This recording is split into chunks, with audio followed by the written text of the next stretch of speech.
দিলে এর তো কোনো বেনিফিট সরকারি কর্মচারী পেনশনটা পাচ্ছে না।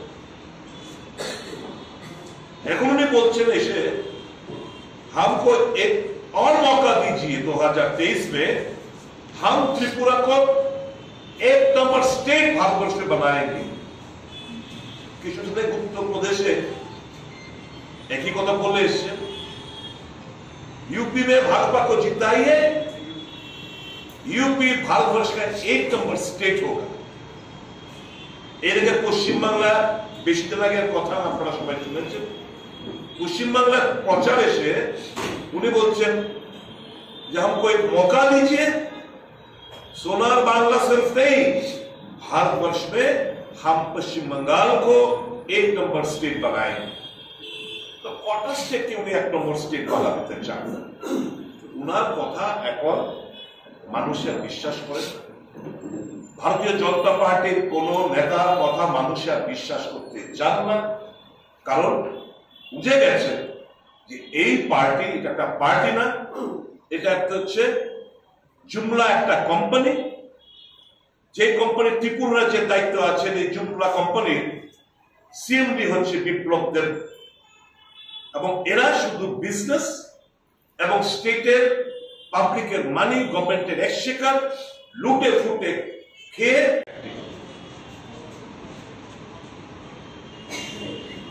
এবং যার প্রেক্ষিতে অমিত শাহ বক্তব্যের মধ্যে কিংবা অন্যান্য যারা বক্তব্য রেখেছে, কোথাও এটিসি নিয়ে একটি শব্দ ওনারা উচ্চারণ করেন। তার মোর এম্পাওয়ারমেন্ট, যে ডাইরেক্ট ফান্ডিং, মোর এম্পাওয়ারমেন্ট, 6 শিডিউল অ্যামেন্ডমেন্ট, কম্পর ভাষা তার লিপি, 8ম শিডিউলে অন্তর্ভুক্তি সম্পর্কে একটি শব্দ ওনারা উচ্চারণ করেন।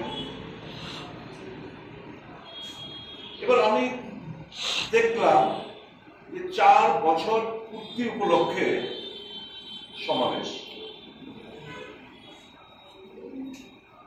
4 বছর তো মন্ত্রিসভায় এই জোট সরকার, আইপিএফটি কি তাহলে এই মন্ত্রিসভার কিংবা এই জোটের কোন পার্টনার নয় কি? ওনারা কোথায় ছিলেন কাল? আমি জানি ওনারা ছিলেন কি? তাহলে বিজেপি কি শুধু একা মন্ত্রিসভা করেছে? Where was IPFT? এনারা অনুপস্থিত কেন? এই জিনিসগুলো রাজ্যে সার্চেন উগ্রবাদ উনি বলেছেন যে এনএলএফটি সব সান্ডার করে দিচ্ছে এই গত 4 বছরে। আর এই রাজ্যে শান্তি ফিরিয়ে এনেছে ট্রাইপার্টি এগ্রিমেন্টের মাধ্যমে। কংগ্রেস এবং তার ধারাবাহিকভাবে চলছে মেইন স্ট্রিমে এনেছে, ভারতবর্ষের সংবিধানের মূল স্ট্রিমে এনেছে কংগ্রেস। এটা যে দুটো মেডিকেল কলেজ যেটা হয়েছে কংগ্রেসের আমলে, এনআইটি